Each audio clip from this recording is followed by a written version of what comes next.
नमस्कार दोस्तों, मैं प्रोनिमिस एडवोकेट वाइस से एक बार फिर आज आपके साथ। आज हम बात करेंगे डिजिटल फ्रॉड पर।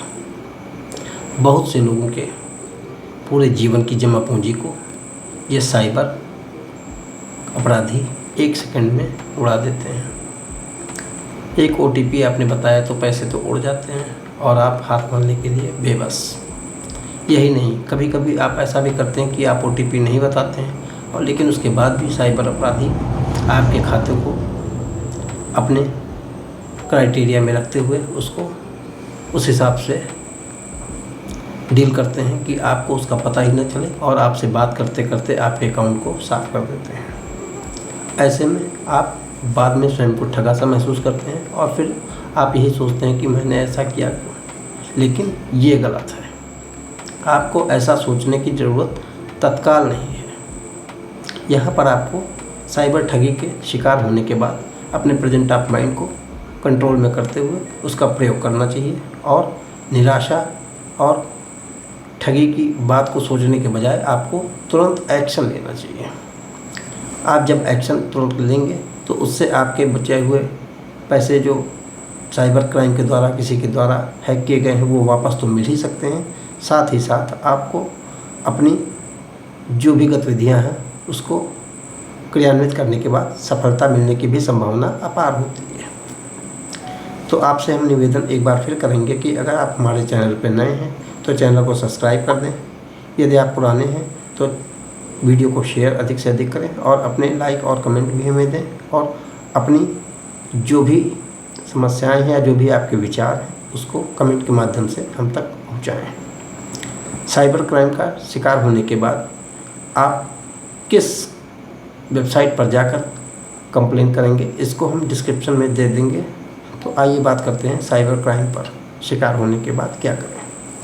साइबर क्राइम का शिकार होने के बाद आपको तत्काल पुलिस स्टेशन में जाकर सूचना देनी है और यदि आप इंटरनेट के जानकार हैं, थोड़ा बहुत भी आपको ज्ञान है, तो आप साइबर क्राइम को शिकार होने के बाद साइबर क्राइम की वेबसाइट पर जाकर अपनी FIR को लॉन्च कर सकते हैं, जिससे आपको तत्काल राहत भी मिल सकती है। यही नहीं, साइबर क्राइम की वेबसाइट 24/7 चलती रहती है, इसमें किसी भी प्रकार की कोई परेशानी नहीं होती है।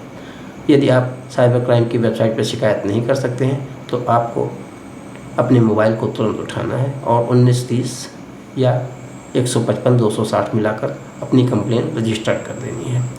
फिर इसकी सूचना शीघ्र अपने बैंक को देनी है और जिस खाते में आपने पैसे को ट्रांसफ़र किया हो या जिस खाते में आपको ये जानकारी मिल गई हो कि किस खाते में पैसा गया है तो उसको और उस बैंक के मैनेजर को भी सूचित करने का दायित्व आपका बनता है, जो आप अपना स्वयं या अपने बैंक मैनेजर के माध्यम से कर सकते हैं।